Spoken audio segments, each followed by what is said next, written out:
There is no official count on the number of people in the United States who raise chickens, but according to Happy Chicken Coop, my go-to resource, the USDA predicted that 5% of Americans, 13 million people, would be raising their own backyard flocks by this year. It feels like a popular choice. Amazon alone has nearly 100 listings just for prefabricated chicken coops. Searches on Amazon for baby chick supplies were up by triple figures.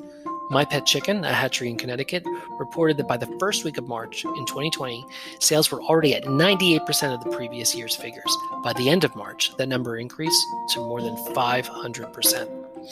Clearly, the pandemic has spurred an interest in self-sufficiency. I feel it too. But there's also a trend about people wanting to know where and who their food comes from. Now, I'm an English major, raised by an English major, son-in-law to an English professor. I can't help but get distracted by the word itself.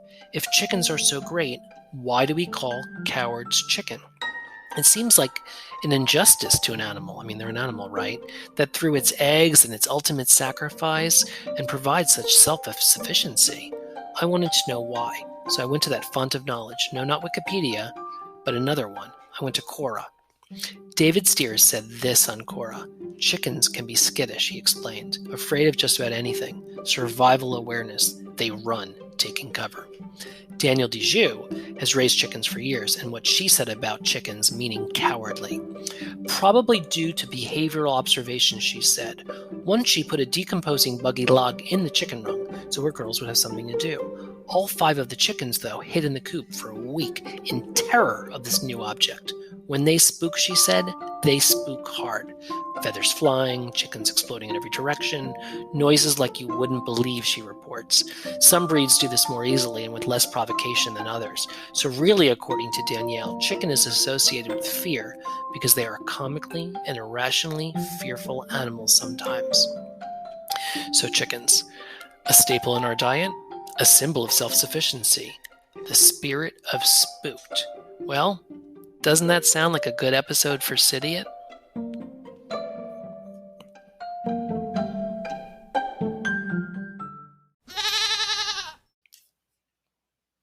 I'm Matt Zucker, and this is Cidiot, learning to live and love life in the Hudson Valley.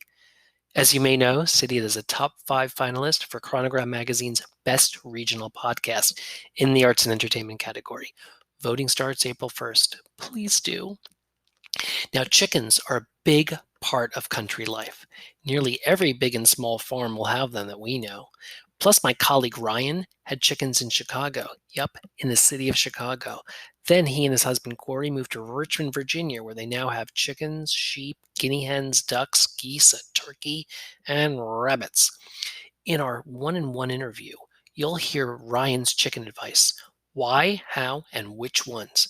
And later in the episode, you'll also hear from our new content partner, Chicken Librarian, a service to help people homestead, who will teach us all about the very unique egg song. It's amazing. Now, the concept of being chicken, I have to say, plays right into the Cidiot psyche. Brian and I were chicken to even think about spending a minute outside the city. Our travels were originally primarily to other cities. Then we started liking the idea of outside the city, but we were, chicken to make the decision.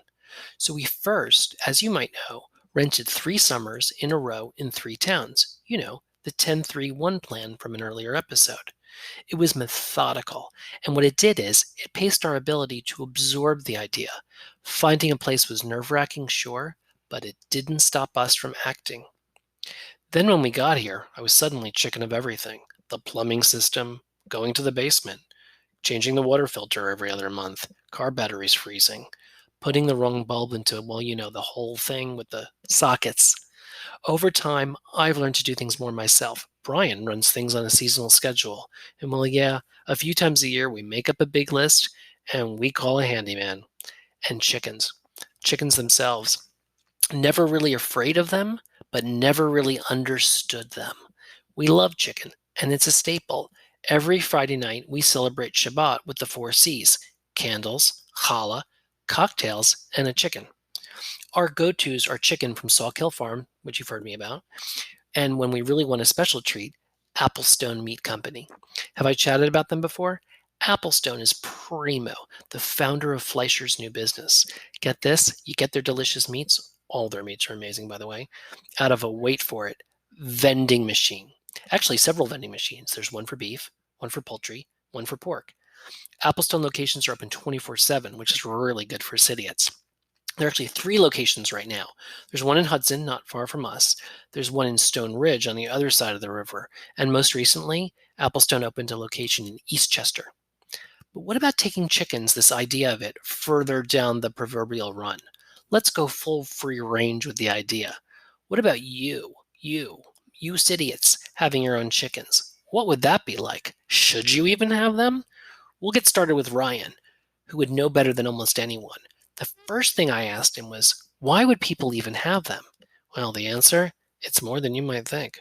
There's a number of different reasons, I guess, depending on your circumstances, but most people want, to know where their food comes from, specifically eggs. So owning chickens, you have, no middlemen between you and your eggs. But it's also a companionship thing, and it's a responsibility thing if you have children. You know what I mean? When you say companion, I mean, are they like a pet or like a friend? Yeah, I mean, most people who just have chickens have them for eggs. They have no intention of eating the bird or, like retiring it at any point. They're in it for the long haul. And even after they stop laying after like 3 years, they're going to find a home for the chicken or whatever, keep it forever. And, they form a, pet-like bond with it. And, lots of people hold their chickens, and, they do have like chicken diapers and stuff if you want to bring your birds indoors. I don't think that's really that common, but. Did you have chicken diapers? No. We had a very strict, like, all female animals outside. How many do you have? Currently, or in Chicago? In Chicago and now? In Chicago, we usually had about 5 chickens at any given time. Maybe, a few less or a few more. And people would bring us roosters quite frequently, like more often than you would think, because we lived in a predominantly Latino neighborhood. So a lot of people had them as pets, but they were renters, and their landlords would find out and they would bring them to us because they didn't know what to do. They knew we were the people who had chickens, the weird white guys with chickens in the neighborhood, and we would just eat them. We would just slaughter the roosters and off them, but at least it was like it was out of their hands, and those folks usually had children who were attached to their roosters and stuff, so it was a nice easy exit. How many chickens do you have now in the country? We have 14 right now, so we have 11 hens and 3 roosters. So do you name them? No, I mean, like, we have a lot of different breeds, like I want like a, Martha Stewart style basket of eggs of all different colors, you know what I mean? So we, most of them are different breeds. We have a couple pairs or, a couple of each, but no, we don't name them. Are there a lot of breeds? Are there a lot of different chicken breeds? Yeah. I mean, at least 100, you know what I mean? Wow. So yeah, I mean, you can spend a lot of money on a chicken. Like, we have, we call them like our black metal chickens. They're called I am Samanis, and they're a breed that was bred in, I think, Norway. But they're all black, meaning their skin is black, their meat is black, their eyes are black, their tongue is black, like they're black all the way through. So they're beautiful birds, they're almost iridescent, but they're really like unique looking, and they kind of have a, very kind of independent personality. And they're the two who kind of like hop over the fence and roam around in the woods, and they do their own thing most of the time. We have a rooster and a hen. So they all have different like personalities in terms of the breeds, and they all lay different size eggs and different color eggs, and have different like frequency of egg laying. There are some breeds that are really known for laying that like most people have, like Red Stars, or I forget. There's just like a couple breeds that, like, if you go to the feed store, they're always going to have them, as chicks ready. And those birds will lay an egg every day. But there's lots of breeds that people want because they're pretty, or they lay a green egg or a blue egg or a chocolate brown egg. And those are going to lay like, 50 eggs a year or something like that. But the eggs they do lay are like really special. So the egg inside the shell doesn't differ at all. Do you have any advice for a first time chicken owner? If I convince Brian to get me chickens for Hanukkah, what is your advice for me? I mean, I would say like well, a couple things. Like, it depends on if you want to like get the full experience of like starting with a chick and getting it to, to the age where it lays an egg. Because it can take like up to a year, you know what I mean? So it depends on, like, have the right expectations. If you want to like go buy a bird and have it, be laying an egg the next day, you need an adult bird who is of laying age, which is going to be significantly more expensive. But there's less risk because, obviously the bird's more fragile if it's, not mature yet. And again, I would start with a hardy breed, that is good for your weather conditions. Like some birds are better for colder conditions than others. Yeah, I mean, if you're getting it for eggs, I would say go with one of like the standard, preferred breeds for egg laying, like Rhode Island Reds or Red Stars or Isa Browns. Like those are all just like very, run of the mill, like brown egg layers. How many should I get for the first batch? Well, they're social animals, so you want more than one. So 2 or 3, it depends on how many eggs you eat too, because I mean, you could easily get in a situation where you have eggs piling up on your counter, so either expect to give a lot away if you have a lot of chickens, or be ready to, really get creative with your egg dishes. But the one thing I would say that this is when I lived in the city, the thing that I most often told people who would ask, like, should I get chickens, if they were in the city, especially, people in apartments who know they can't have chickens but still want to experience some aspect of urban agriculture and have a way to get fresh eggs, I would say, get quails. And nobody ever thinks of that. So we had quails in Chicago, and we kept, it was a small cage, probably as big as my desk right here, which could easily be kept in an apartment, or a regular size hamster cage. You could have a couple Coturnix quail, which are Japanese quail, and they lay an egg a day. Proportionally, it's much bigger compared to the body size of the bird than a chicken egg is to a chicken. So they're actually much more efficient at converting food to edible material. And they're cute and they don't really make a lot of noise. So I would say, like, if you really want to start a bird, get a quail, specifically Japanese quail. They're super easy. They're like, they've been bred to be as docile as can be, and like they pop out an egg every day, and everybody likes little quail eggs. It's the kind with the speckles that you get at the Japanese market. So. That's a great tip. Yep.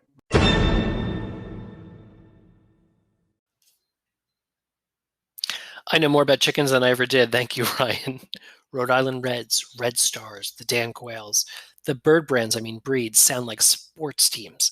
And if you're like me, you've already Googled chicken diapers. So now that we're 2 legs and 2 thighs in, I've got a really special treat for you that I promised. Hear from our new content partner, the Chicken Librarian. Based just across the Delaware River in Pennsylvania, Kristen White is a fan and a new friend to Cidiot. She runs a homesteading service that provides hands-on educational opportunity to folks all around the Hudson Valley and Catskill regions, with classes in all sorts of topics like pie making, chicken keeping, gardening, and sustainable living. Kristen moved to the region 20 years ago and often dreamt of being a chicken wrangler and homesteader, and is now realizing that dream by living and homesteading on 400 acres. Oh my God, I have 2, at a fly fishing lodge on the banks of the Delaware River with her chicken flock, her rescue pup and kitties, and her husband.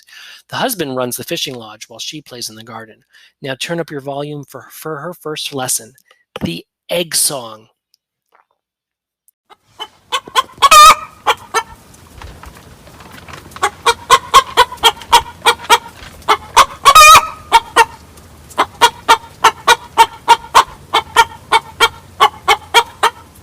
Hey Cidiots, it's Kristen from Chicken Librarian. Do you know what that song is? If you have chickens, you might already know, but if you aren't sure, it's the egg song. If you have chickens and you haven't heard that song, then it's likely your chickens aren't laying eggs yet. Did you know that it can take a chicken up to 6 months to lay their first egg? And then, just about the time they start laying, you'll notice some strange things. First, did you notice a lot of feathers on the ground during the fall? I bet you thought something got your birds, didn't you? Or maybe you noticed your chickens stopped laying eggs. Maybe you thought there was something wrong with your chickens. You're not alone. Chickens go through a molt each year during the fall, but can molt all winter long. Molting can be a scary time for you, but what about your birds? They just reached maturity after going through the awkward teenage years, and now they're missing feathers and are practically naked. And it's getting cold out too. What's a first-time chicken keeper to do? Head on over to chickenlibrarian.com to find out.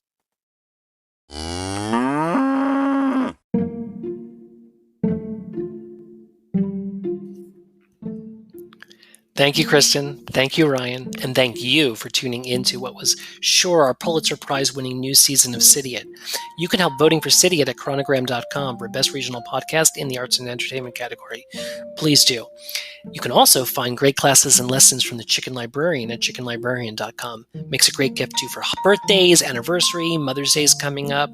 So happy Easter, happy Passover if you celebrate either or both. Chickens are best when they run free too.